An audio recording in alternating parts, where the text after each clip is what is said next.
Notre autre présentation, qui est la dernière avant le lunch, va avoir comme titre « Comment la communauté répond à la crise des surdoses ». Et les personnes qui vont présenter aujourd'hui, c'est Jean-François Marie et Mélodie Talbot. Les deux travaillent au sein de l'Association québécoise pour la promotion de la santé des personnes utilisatrices de drogue. Lac-Sud produit le magazine provincial par et pour des personnes qui consomment des drogues, l'Injecteur, ainsi que de nombreux outils et formations en réduction des méfaits. De plus, Lac-Sud soutient activement la mise en place de groupes locaux de personnes utilisatrices de drogue dans différentes régions du Québec et réalise différentes actions et démarches en défense collective des droits. Jean-François Marie et Mélodie Talbot sont aussi des membres actifs de CAPUD, l'Association canadienne des personnes utilisatrices de drogue. Donc, dites bonjour à Jean-François Marie et Mélodie Talbot.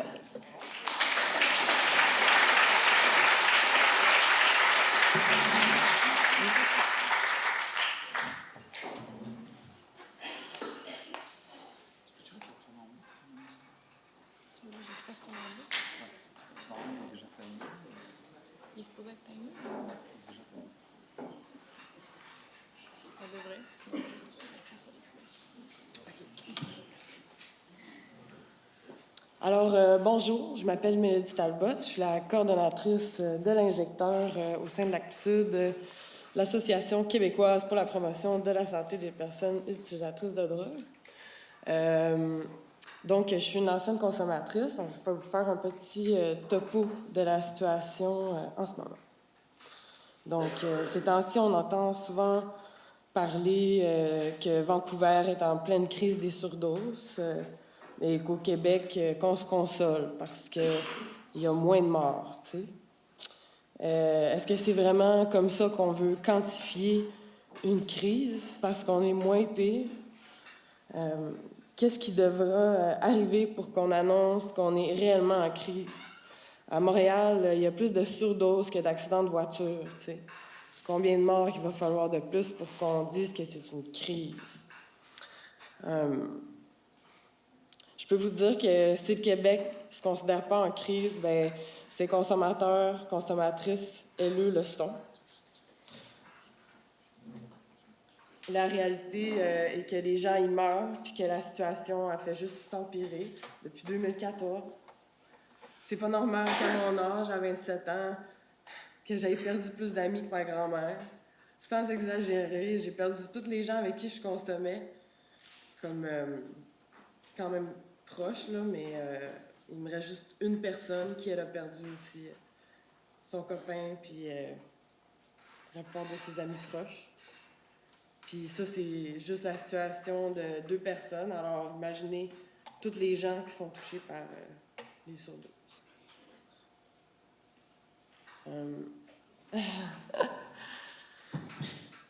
Donc, je vais vous parler un peu de qu'est-ce qui fait que les consommateurs, consommatrices sont à risque. Il n'y a pas de programme de gestion de la consommation. On aurait besoin des programmes qui offrent des traitements qui aideraient à gérer la consommation à court et à long terme. Ça donnerait un contexte beaucoup plus sécuritaire, beaucoup moins stressant et même moins stigmatisant pour la personne. Ayant plus d'argent pour autre sphère dans sa vie que la consommation, donc plus d'argent pour manger, s'habiller, donc une qualité de vie sa qualité de vie, augmenterait systématiquement, à mon avis.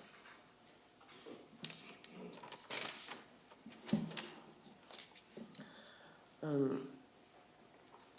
vais vous parler un peu des traitements de substitution aux opiacés. En ce moment, en fait, on a juste le Suboxone et la méthadone qui sont offerts.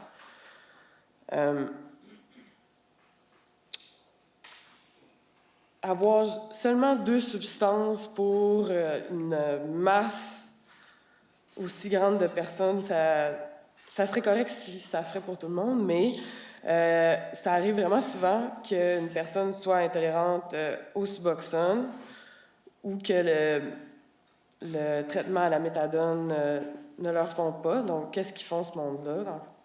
En fait, pardon, excusez-moi, je ne suis pas habituée de parler devant plein de monde comme ça.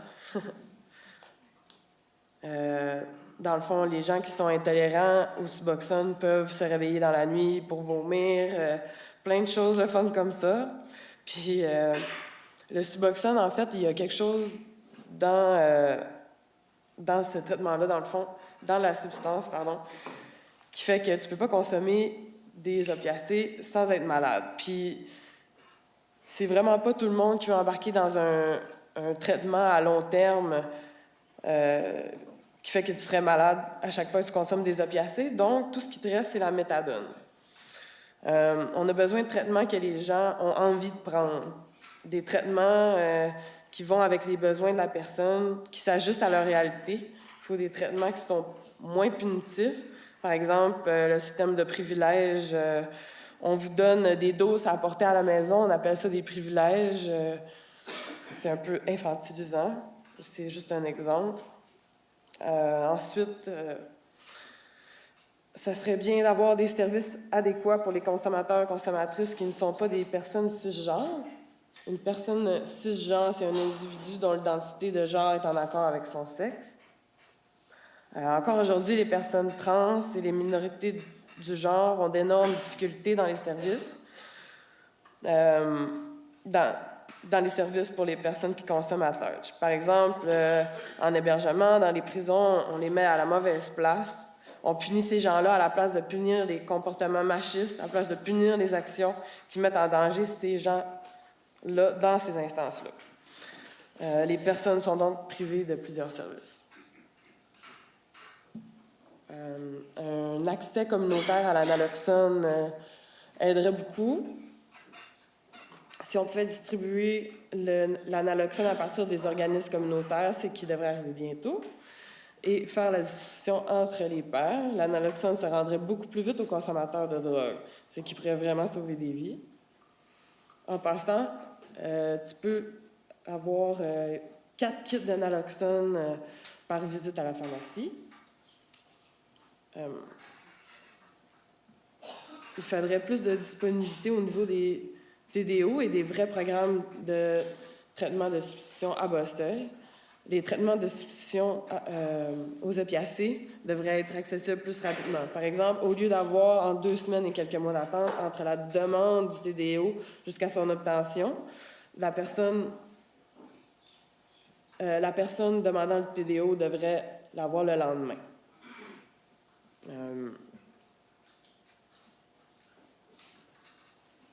Il n'y a pas beaucoup de drogues safe. En ce moment, en fait, qu'est-ce qui est dans la rue, plus souvent qu'autrement, c'est le pied de qualité. Mais il ne faut pas se voiler la face. Les gens n'arrêteront pas de consommer pour autant. Encore plus, si les conséquences de ne pas consommer, c'est d'être malade, de vomir, d'être faible, d'avoir mal. Si on avait accès à des drogues légales et safe, non seulement il y aurait moins de surdoses, mais les consommateurs et consommatrices sauraient ce qu'ils consomment, contrairement à ce moment. Sur un autre point, les sites d'injection supervisée devraient être accessibles 24 heures. Chaque SIS couvre une partie de la plage horaire, une partie de la plage horaire de la journée, d'environ 24 heures. Ce qui fait qu'en théorie, l'île de Montréal est couverte toute la journée, mais en réalité, chaque SIS est dans un quartier donné, donc qui sont quand même assez loin les uns des autres. Dans le fond, pour être honnête avec vous, les personnes qui vont aller, par exemple, à Dopamine, qui est plus à l'est de l'île, n'iront pas nécessairement à Cactus, qui est downtown, notamment à cause de la distance, comme j'ai dit plus tôt. En plus, en ce moment, au Québec, on en a juste à Montréal. On devrait vraiment en avoir ailleurs. De plus, les instances devraient davantage ressembler aux usagers. Il y a un accroissement de la répression policière pour les personnes qui font usage de drogue. Ces personnes, les usagers de drogue, seront souvent plus stigmatisé par la police. Si une personne est harcelée par la police, la personne s'isole pour consommer, ce qui crée des conditions idéales pour une overdose.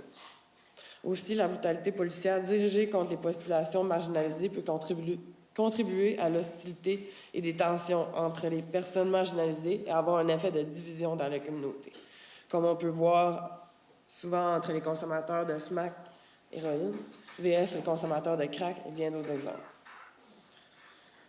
Le contexte économique et social des gens qui consomment fait qu'ils ont plus de chances d'avoir l'overdose, parce que quelqu'un qui a moins d'argent doit se faire de l'argent pour avoir sa dose. Donc, se met plus en danger. Ils vont faire le travail du sexe, la vente de drogue, prendre des objets valables ou quêter toute la journée. C'est toutes des choses qui peuvent te mettre en danger. Ensuite, tu vas courir toute la journée pour t'acheter ta dose, pour t'acheter dose par dose et se la procurer à différentes places, différents dealers, donc plus de chances de contracter du fentanyl sans le vouloir.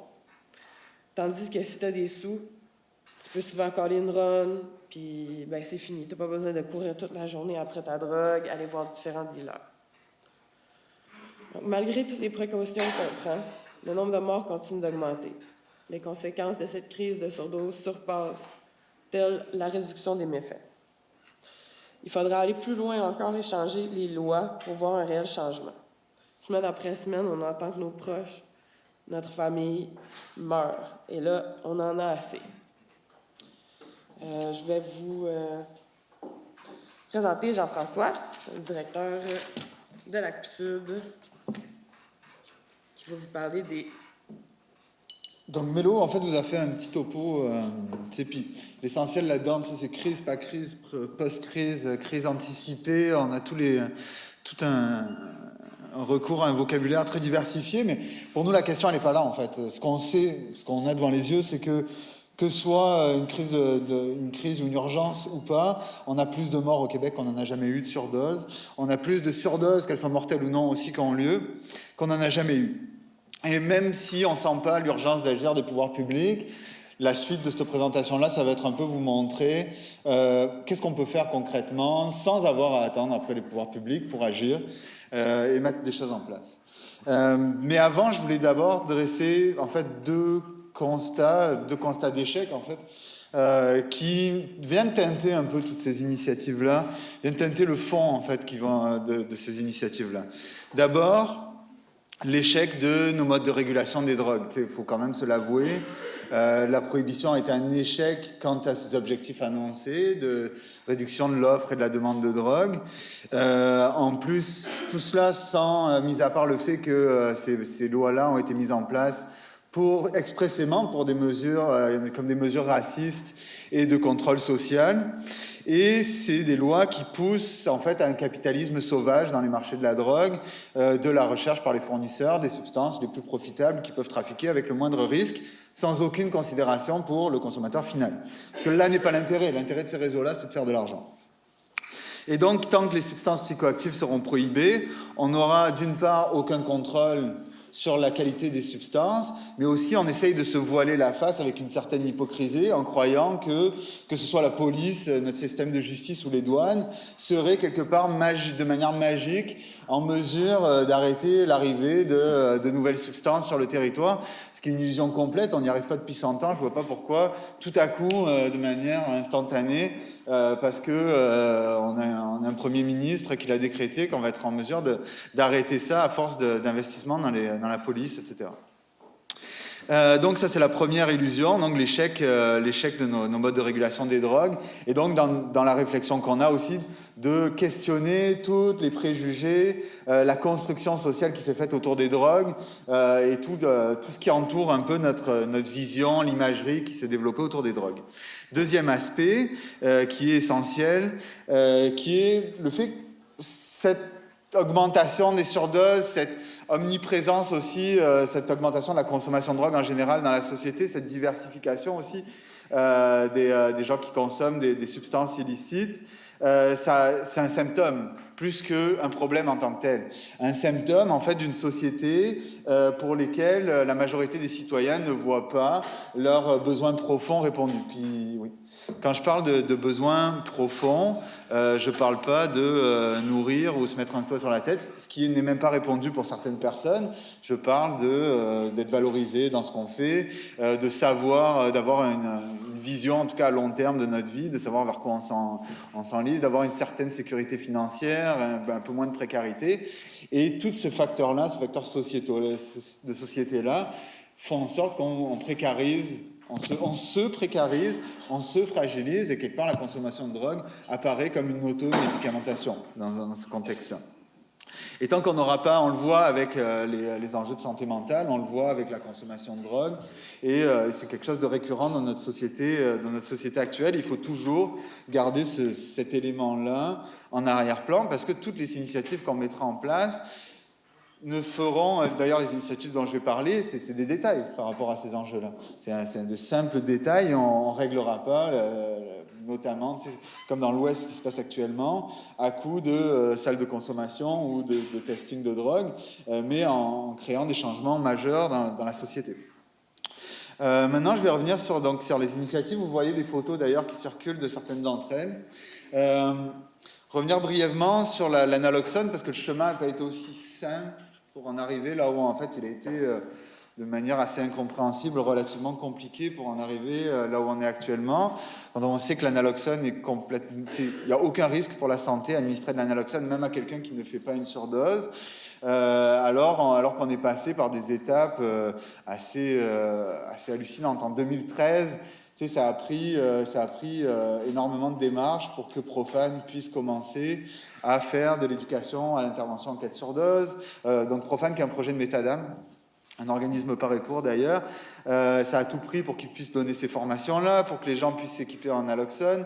Ensuite, un programme communautaire très restreint avec 4 pharmacies à Montréal qui étaient capables de fournir de la naloxone suite à une formation. Maintenant, c'est un peu mieux, mais il reste toujours des enjeux parce que pas tout le monde veut aller dans une pharmacie, s'identifier, présenter sa carte de RAMQ, argumenter parfois avec le pharmacien pour avoir accès au nombre de doses nécessaires de naloxone, et une annonce la semaine passée quant au fait qu'on pourrait avoir un accès communautaire, chose qu'on demandait depuis 2013 en réalité.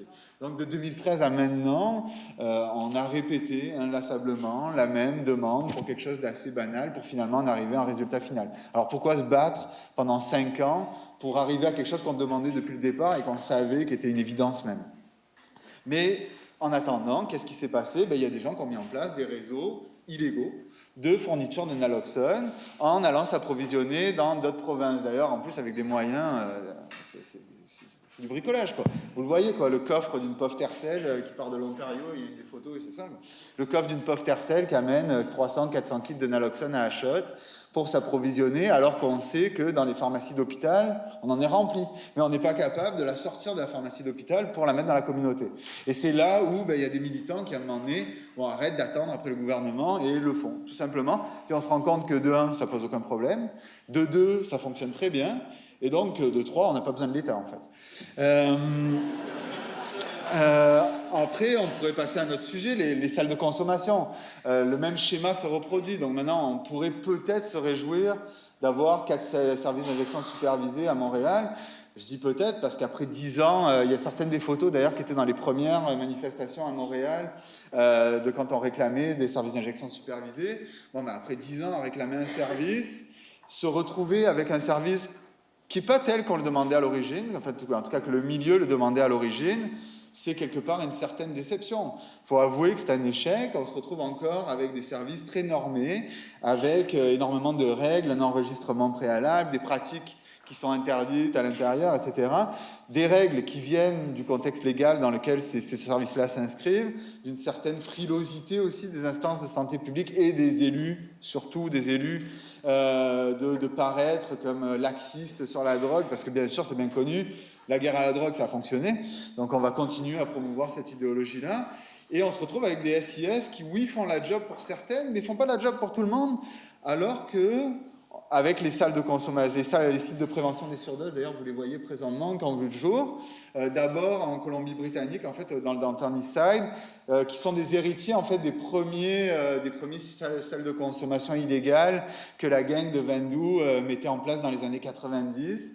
Il y a d'autres gens, d'ailleurs certaines des mêmes personnes, qui ont décidé un matin en se levant, en voyant le nombre de surdoses qui renversaient sur la rue en se rendant au travail, qui ont décidé on va arrêter ça, on va s'installer directement dans la ruelle, on va installer une tente, les gens vont pouvoir shooter, fumer leur crack sur place, il n'y aura pas de contrôle, pas d'enregistrement, on va être sur place pour les ranimer en cas de surdose. Si quelqu'un veut fumer du crack, il fume du crack. S'il veut même baser sa coque sur place, il va la baser sur place, mais au moins on va être là pour intervenir si la personne fait une surdose. Ce qui est la base, en fait, l'essentiel de ce à quoi devrait répondre une salle de consommation supervisée. Et tout le reste, c'est juste du contrôle, des barrières et de la fioriture. Parce qu'en fait, tout ce qu'on a besoin, c'est une tente, à la rigueur, un bureau et une chaise, quoi. Au-delà de ça, on n'a pas besoin de grand-chose d'autre, de l'analoxone et de l'oxygène. À partir de là, je pense qu'on est capable de partir de manière tout à fait adéquate. D'ailleurs, c'est assez drôle parce que les sites de prévention des surdoses, jusqu'à ce que le fédéral facilite un peu le processus d'exemption, il y avait quand même plus de salles de prévention des surdoses illégales, parce qu'il n'y a jamais aucune exemption qui est demandée, que ce qu'il y avait de services d'injection supervisés officiels. Donc c'était quand même une aberration dans ce qu'on dit un état de droit, que les communautés doivent s'organiser avec des bénévoles de manière totalement illégale pour sauver des vies. Alors, on est où, quoi? En tout cas, c'est complètement aberrant, mais la preuve est là, ça fonctionne. Et d'ailleurs, certaines de ces premières salles ont choisi de passer par le processus, parce que maintenant il y a un processus d'exemption pour les salles de prévention des surdoses, donc de passer au travers de ce processus, mais la majorité ont décidé de rester dans l'illégalité parce qu'au moins ils n'ont pas à se plier à tous ces modes de contrôle qui sont mis en place dès que le gouvernement et des autorités de santé publique rentrent dans ces projets-là. Et pour moi, c'est un exemple marquant de la preuve, encore une fois, que toutes ces mesures qu'on pense d'encadrement, de contrôle pour que le système, que ces services-là fonctionnent, sont complètement illusoires et que ça ne sert strictement à rien, à part à brûler du staff, compliquer la vie des organisations qui les mettent en œuvre et compliquer la vie des principaux intéressés en réalité. Donc pour les salles de consommation, c'est le type. Puis là, alors pour ça, ce qui est intéressant maintenant aussi, puisque suite au succès des trois principaux sites, donc celui du Downtown East Side Market dont on voyait des photos, le site de prévention des surdoses de Toronto à Moss Park et celui d'Ottawa, ils sont mis ensemble pour mettre en commun leur expertise et développer un guide. D'ailleurs, j'ai des copies là aujourd'hui, si vous en voulez, là je pourrais vous en donner, au travers de CAPUD, de développer un guide pour n'importe quelle communauté qui voudrait partir des sites de prévention des surdoses. Ça tient en 10 pages, écrit en gros, avec beaucoup d'espace, avec beaucoup d'espace pour très facilement mettre en place en fait une tente, un local, puisqu'on en a vu dans tout type, des lieux d'hébergement qui ont mis en place des salles de conso, etc. Et de manière très simple. C'est sûr qu'il faut garder en tête qu'il y a un enjeu légal. C'est pas arrivé en fait que la GRC intervienne dans une salle de prévention des surdoses pour arrêter quiconque ou un service de police municipal. Mais si c'était le cas, en tout cas, on ne se fait pas de soucis sur le fait qu'on aurait des avocats disponibles pour assurer la défense légale. Et il y a très peu de chances que ça tienne devant des tribunaux de telles accusations, comme l'ont fait Insight auparavant. Un autre aspect qui est aussi quand même intéressant, c'est l'analyse et l'identification de substances. Il faut savoir qu'actuellement, au sein des organismes, on n'a pas le droit de manipuler des drogues pour en faire le dépistage, enfin l'analyse. Et ça pose un enjeu de manipulation. Par contre, rien ne nous empêche de rendre ces outils-là disponibles directement aux personnes, donc qui se procurent des tests colorimétriques ou des bandelettes pour les tester. Et là, encore une fois, pour faire quelque chose qui a fait ses preuves depuis presque 30 ans maintenant, un peu partout dans le monde, on part sur des projets pilotes, des analyses des besoins qui vont durer des années, qui vont être circonscrits à certains lieux, certains sites. Et même les bandelettes, ça a été compliqué, quoi, à force de demandes. Qu'est-ce qu'on fait? On s'organise entre nous, donc plusieurs groupes communautaires se mettent ensemble, achètent des bandelettes de tests de fentanyl et les rendent disponibles.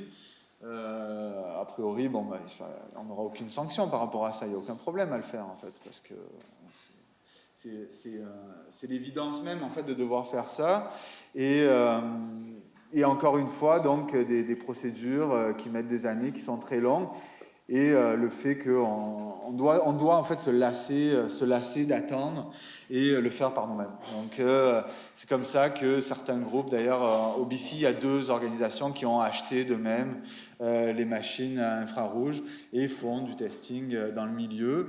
À ce que je sache, ils n'ont même pas demandé d'exemption non plus au gouvernement fédéral, donc ils le font d'eux-mêmes, dans la totale illégalité, mais c'est bien correct de même, parce que quand la loi est contraire au bon sens, pourquoi la respecter? Et donc j'incite toute personne qui voudrait se lancer dans le testing. Il y a d'ailleurs des groupes dans le milieu festif qui le font. Ils le font sans faire de publicité, ils le font sans faire de bruit, mais ils le font. Parce que c'est une nécessité, puis c'est un besoin. Tant qu'on n'aura pas de contrôle sur la qualité, qu'au moins on soit en mesure de tester les drogues. C'est sûr que c'est limité, on n'a pas une connaissance totale, ça peut porter à certaines mauvaises interprétations, mais c'est toujours mieux que rien. Mélo parlait tantôt de la difficulté d'avoir accès au traitement de la dépendance aux opioïdes. Dans ma partie, je vais plutôt l'amener sur l'aspect d'offrir une alternative aux substances contaminées. Et là, on rentre dans un autre champ, dans le sens où quelqu'un de lambda, par exemple moi, demain matin, je ne peux pas me lever et m'improviser fournisseur d'opioïdes. Autrement, je vais me faire arrêter par la police. C'est là où il y a un enjeu, parce qu'on doit trouver des alliés dans le champ médical qui sont prêts à étendre, faire un peu de torsion dans les règles pour permettre une offre alternative aux substances contaminées qui sont en circulation. Et c'est là, comme dans les années 80, dans la lutte face à l'épidémie de sida, et c'est là qu'on a besoin d'alliés dans les médecins, de médecins qui prennent des risques. Donc pas juste des médecins qui font des discours pour une plus grande accessibilité, mais des médecins qui agissent pour prescrire et pour rendre disponibles des substances non contaminées. Donc on leur demande de désobéir comme Morgan Taylor l'a fait pour l'avortement, désobéir comme de nombreux médecins l'ont fait à l'époque de l'épidémie de VIH et de sida. Parce qu'on a ce besoin-là. Certains qui commencent à le faire, puis il y a une initiative intéressante à ce niveau-là, qui nous provient en fait du BC-CDC, donc un organisme d'État provincial en Colombie-Britannique, avec le Dr. Tyndall qui commence à tenter de mettre en place des machines distributrices d'opioïdes. Pourquoi pas? Parce que, en tout cas, pour ce qui est du lien, des fois les gens vont nous dire oui, mais des machines, il n'y a pas de lien humain là-dedans. En tout cas, moi, tous les gens que je vois aller à leur suivi méthadone avec leur médecin, ils sont très rares, ceux qui sont enjoués d'aller voir leur médecin pour négocier leurs privilèges. Donc peut-être il serait mieux de faire face à une machine distributrice des fois. Ce serait peut-être moins confrontant et moins traumatisant pour eux. Et d'autant plus qu'avec cette machine-là, on prescrit de la dilo, sachant très bien que les gens vont se la shooter et on n'est pas dans une stratégie de contrôle comme ça se fait actuellement avec les TDO, où quand on va chercher sa dose à la pharmacie, on est obligé de l'ingurgiter devant le pharmacien. Alors, ça se passe en prison, mais c'est hallucinant qu'on oblige des patients quelconques à faire ça dans la communauté. Là, je ne comprends pas que ça se fasse en prison, mais je comprends encore moins dans la communauté. Est-ce qu'on demande à des gens à ce qu'on prescrit des benzodiazépines qui sont relativement aussi, en fait, plus nocives même que des opioïdes? Est-ce qu'on les oblige à prendre leur benzo devant le pharmacien? Est-ce qu'on leur donne des privilèges où à chaque jour ils vont devoir aller chercher leur benzo à la pharmacie? Non. Pourquoi est-ce qu'on impose ça à des toxicomanes? En raison de la prohibition puis de l'imagerie qu'elle a contribué à créer. Parce que le toxicomane est clairement irresponsable pour l'État. Et donc on le met tout le temps dans le cadre de pratiques punitives. Ce qui est intéressant avec ces initiatives-là pour rendre plus accessible du remplacement par des opioïdes, ce qui est intéressant, c'est que ça pourrait aussi s'appliquer à d'autres substances. C'est-à-dire qu'à partir du moment où on ferait ça pour les opioïdes, pourquoi pas faire ça avec les stimulants? Parce qu'on parle tout le temps des surdoses d'opioïdes, mais si on regarde dans les chiffres québécois, je pense que c'est 150 environ surdoses d'opioïdes, il y en a eu environ une cinquantaine de surdoses de cocaïne, et encore plus de surdoses de psychostimulants. Donc on parle seulement des surdoses d'opioïdes, mais on oublie complètement les surdoses de stimulants. Donc on se focalise sur un détail parce qu'il fait les manchettes, parce que les gens meurent de surdose, parce que peut-être on a d'autres moyens, mais on oublie toute une partie des consommateurs de drogue qui sont eux laissés à eux-mêmes, qui sont en fait pour le Québec la moitié des consommateurs qui consomment des stimulants et on leur fournit aucune option et aucune porte de sortie. pour conclure, pour laisser le temps pour des questions, je vais y aller avec quelques réflexions un peu, tu sais, qui peuvent nous guider quand on réfléchit à la mise en place de services ou d'initiatives, parce que c'est pas forcément dans le cadre de services, là, ça peut être des initiatives militantes aussi. D'abord et avant tout, toujours remettre en question les mythes, les préjugés et l'imaginaire qui nous ont été inculqués par la prohibition, avec laquelle on nous a nourris depuis qu'on est tout enfant, depuis l'école primaire, depuis les tout débuts. Donc toujours essayer de déconstruire ces modes de pensée-là, revenir un peu à la base, et cette base-là, c'est de servir les intérêts des personnes, des principaux intéressés. Donc dans notre domaine, c'est les personnes qui consomment des drogues, mais le même constat peut se faire dans d'autres domaines d'intervention. Et quand on parle de l'intérêt de ces personnes-là, c'est pas l'intérêt de la bibite qui consomme, c'est l'intérêt de la personne dans sa globalité, dans sa situation socio-économique et affective aussi. Ça implique tout ça, considérer les intérêts de la personne. Et enfin, de réaliser aussi, un peu défaire cette croyance dans l'État-providence, dans le contexte des drogues, on est quand même dans une situation assez, excusez-moi du terme, mais schizophrénique. C'est-à-dire que d'un côté, on a un État qui est là pour réprimer, emprisonner, judiciariser les personnes qui consomment des drogues. Et là, on change de département, ça va dans la santé publique, puis leur responsabilité, c'est aider, soutenir et quelque part alléger les effets néfastes de la prohibition qui a été créée par un autre pan de nos modes de régulation. Et face à ça, donc un peu arrêter de croire dans cet État-providence, prendre les choses en main en tant qu'acteur de notre société et de notre communauté et faire ce qu'il se doit. Et quand des démonstrations doivent être faites, comme ça a été le cas avec les salles de consommation, avec l'analoxone et avec la majorité des choses dont on parle et qu'on demande depuis des dizaines d'années, faire la démonstration par l'action que non seulement c'est possible, mais que ça marche. Je vous laisserai sur cette phrase-là et on serait heureux de répondre à vos questions.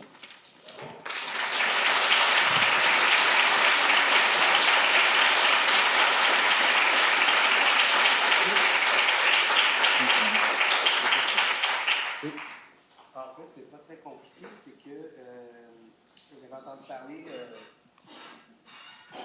Merci. J'avais entendu parler récemment comme quoi il y avait eu des initiatives un peu dans ce même genre-là, mais par rapport à avoir des festivals de musique, par exemple, puis qu'il y a du test, des tests de drogue ou des gens qui sont là si jamais il se passe de quoi, ou dans d'autres événements culturels. Puis je me demandais s'il y avait eu du nouveau par rapport à ça, ou s'il y avait eu des initiatives là, de la part de vos organismes ou les gens qui sont directement concernés. Alors, officiellement, non. Parce qu'officiellement, ça prendrait d'aller demander une exemption au gouvernement fédéral pour pouvoir manipuler les substances, pour les tester. En tout cas, dans les groupes que je connais, il n'y en a pas grand... En tout cas, je ne pense pas qu'ils se songent à ça. Il y a des gens qui le font déjà. Il y a un petit groupe, en fait, c'est un collectif de quelques personnes là, qui sont dans le milieu un peu plus underground, du milieu festif. Donc pas dans les raves commerciales, etc., mais quand même, qui en font déjà, en fait, du testing. L'enjeu de le faire dans des raves commerciales, notamment... D'abord, souvent, les forces de l'ordre sont impliquées dans la sécurité à l'entrée. Donc, est-ce que les intervenants vont être à l'aise de manipuler de la dope et faire du testing, sachant qu'il y a des stupes à l'entrée du festival? J'en doute. Il y a la complexité, puis il y a les promoteurs aussi qui sont frileux, en fait. Parce que là, c'est quand même, moi je pense, en tout cas des gens de ce milieu-là qui je parle, ça semble plus simple qu'il y a quelques années de faire des interventions en réduction des méfaits en milieu festif. Les promoteurs sont un peu plus ouverts, mais c'est quand même complexe. T'sais. Il y a des promoteurs qui refusent toujours, par exemple, quand on ait les kits de naloxone, parce que oui, c'est pas tout à fait legit qu'il y ait des kits qui soient distribués comme ça, mais dans ce contexte-là, c'est le seul moyen. Donc ça reste compliqué. Mais je ne sais pas gagner, non. Mais dans l'Ouest, c'est quand même un acquis. Là, Anchors, ils font des gros festivals de manière ouverte, sans trop se poser de questions. Moi, je pense que ça prend juste les guts, en fait. Le faire, trouver des promoteurs qui ont les guts aussi d'accueillir ça sur leur festival. Le faire, puis je pense qu'il ne se passera rien. Anyway. Il m'étonnerait qu'on arrête quiconque pour ça. Si on a plus d'accès aux test tubes de fentanyl, on va pouvoir le faire plus chacun personnellement aussi. Puis, ne pas hésiter à le faire, c'est ça aussi. C'est parce qu'on est dans un système de common law. Donc, on peut aussi gagner des droits en le faisant et en challengeant la loi, tu sais. Et je pense que, tu sais, la question du testing, c'est possible, tu sais, que ça arrive sur le tapis. Tu sais, comme la contestation des lois sur la prohibition, il y avait eu un essai qui avait été fait par Vendoux dans le temps du jugement d'Inside. Les juges ne l'avaient pas retenu. Ils s'étaient concentrés sur les salles d'injection supervisées. Mais là, il y a des groupes qui commencent à réfléchir à re-challenger les lois prohibitionnistes dans leur ensemble. Donc, Merci. Merci à toi. oui. Bonjour. Bon, premièrement, c'est super intéressant comme présentation.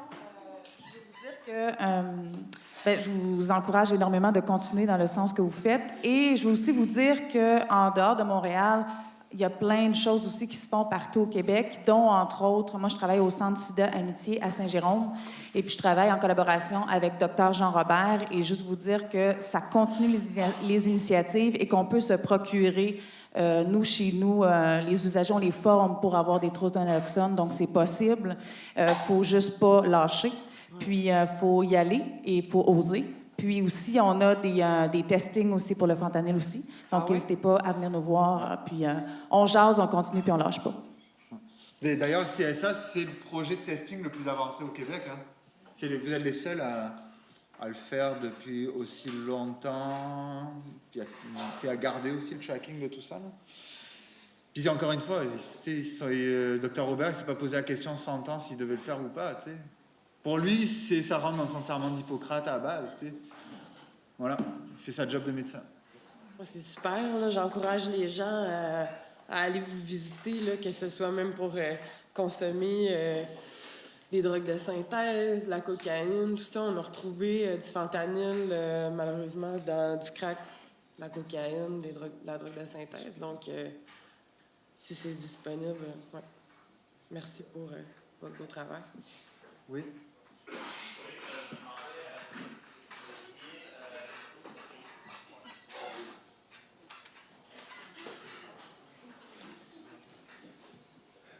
Je vous entendais dire que vous aviez confiance qu'il y aurait des avocats qui seraient prêts à prendre la défense. Ce serait, par exemple, d'un organisme qui oserait dire, bon, regarde, on ouvre un site, on challenge. Et puis, donc, partout au Québec, c'est pas juste à Montréal. Là, vous aurez confiance que, OK, c'est bon. Ouais. L'enjeu qu'on a au Québec, tu sais, c'est un peu, ça c'est un manque qu'on a en général dans le milieu de la défense des droits. Il nous manque un peu des groupes comme Pivot, Legal Society, OBC. En fait, c'est la défense des droits avec un avocat. Essentiellement, Pivot, c'est ça. Quoi. C'est un gros. En fait, au début, ça a commencé comme un groupe d'usagers de drogue avec un avocat parce qu'ils étaient très liés à Vendoux. Puis avec le temps, Pivot s'est rendu compte qu'il y avait un champ totalement non rempli de la défense juridique en défense des droits. Et ça, c'est un manque qu'on a au Québec, un manque d'une ressource juridique en défense des droits auquel on est sûr de pouvoir faire appel pour défendre toutes les causes, quelles qu'elles soient, en justice sociale. T'sais. Et ça, c'est un enjeu, c'est un manque qu'on a. D'ailleurs, nous, dans les échanges qu'on a, souvent notre référent, c'est tout le temps, notre référent est au BC, pour avoir de l'info puis du soutien, pour quelque chose qu'on pourrait avoir ici. T'sais.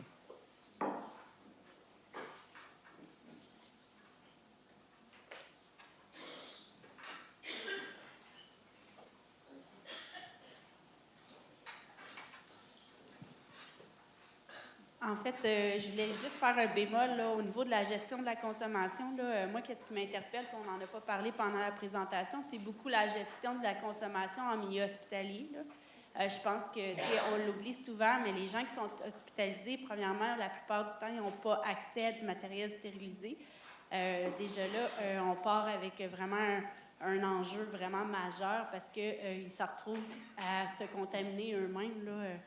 Puis, ils ont un système affaibli. Puis, la gestion de la consommation, je pense qu'il y aurait possibilité de mettre l'emphase. Il y a des belles histoires, mais il y a des histoires d'horreur aussi, dans le sens que c'est pas considéré dans le plan de traitement.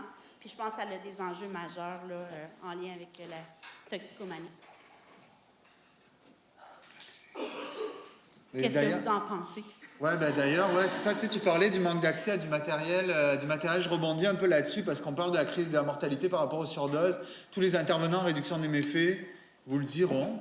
La majorité des gens, ils ne meurent pas de surdose. Ils meurent d'une infection d'un abcès qui a dégénéré, d'une septicémie, de tous ces enjeux-là qui sont des signes un peu de l'échec, un peu de notre système. Tu sais. Les gens ne meurent même pas de la dope, ils meurent d'une infection parce que les gens sont obligés de consommer dans des contextes précaires et insalubres. Et ça, c'est un enjeu majeur. Quand on se compare, on se désole. En Iran, il y a des programmes d'accès au matériel dans les prisons. En Moldavie, il y a des programmes d'accès au matériel dans les prisons. Puis au Canada, on n'a pas le droit.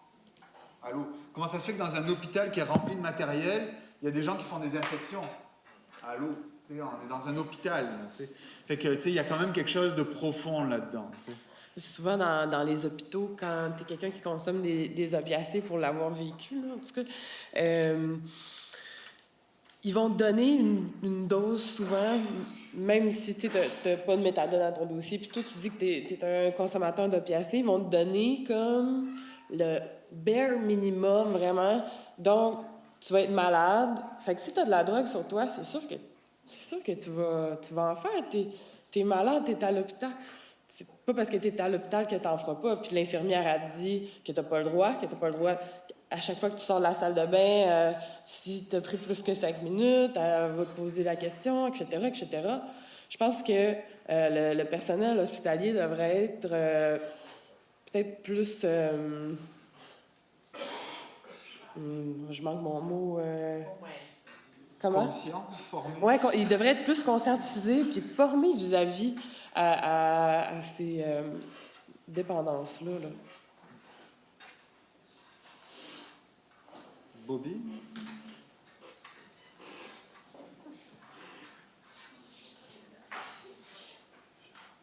Non, c'est vrai,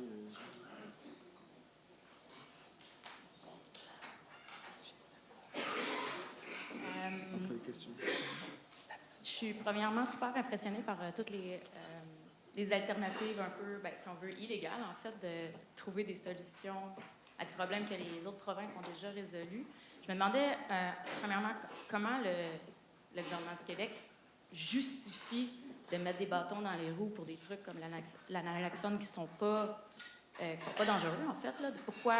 Comment ils justifient de ralentir?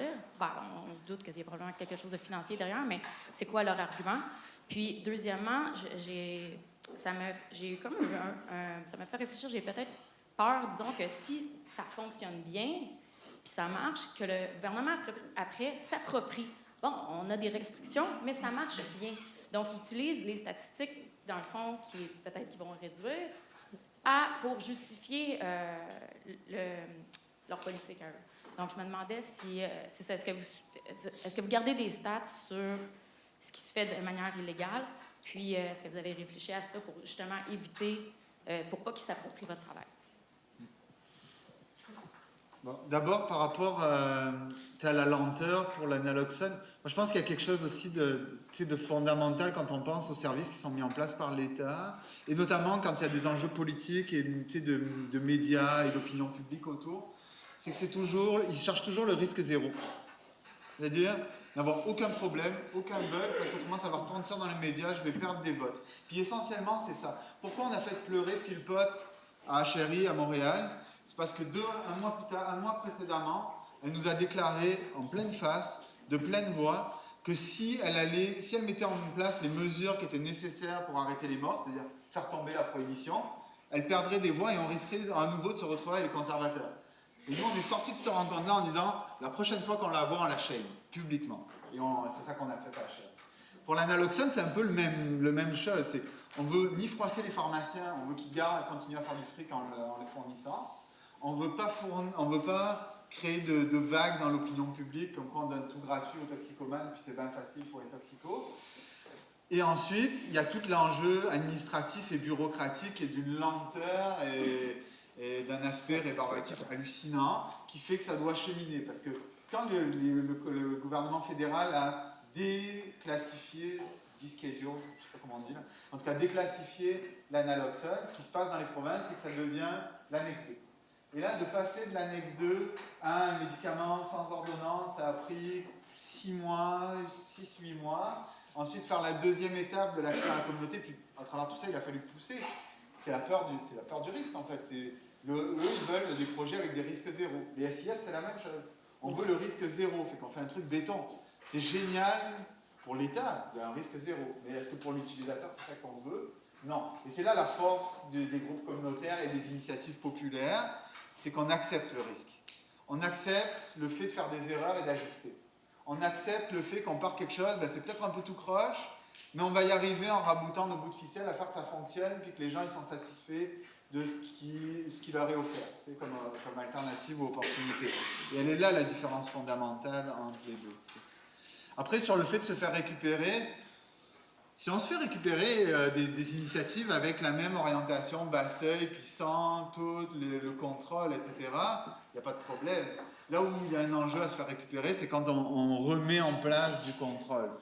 Mais souvent, par du principe, les salles de prévention des surdoses, le principe de ceux qui les ont partis au départ, c'est si on le fait, ils n'auront plus le choix. À partir du moment où on l'a fait, on ne peut plus retourner en arrière. Tu peux plus enlever ça, c'est fini, quoi. Et c'est ça le principe, c'est tu le fais, ça ne pourra plus être enlevé. Tu sais, les programmes d'accès au matériel, ils sont startés comme les SIS maintenant. Il y avait plein de critères, plein de barèmes, c'est du 1 pour 1. Si tu n'amenais pas une seringue, on peut t'en dépanner une. Puis là, on va t'enfiler 6 au maximum. Tu sais.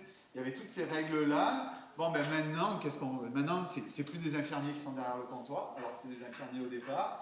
On est dans le limité, tu sais, avec le temps.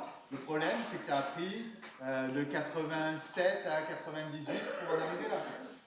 Donc, est-ce qu'on va devoir attendre 11 ans, donc avoir 11 ans avec plus de 4000 morts par année de surdose pour avoir des actions qui font du sens? J'espère pas. C'est d'où le slogan, d'ailleurs, ils parlent, on meurt. C'est un peu ça la symbolique, quoi. Pendant qu'il y en a qui jasent dans leur bureau et puis à checker leur sondage des prochaines élections, mais les gens sont en train de crever.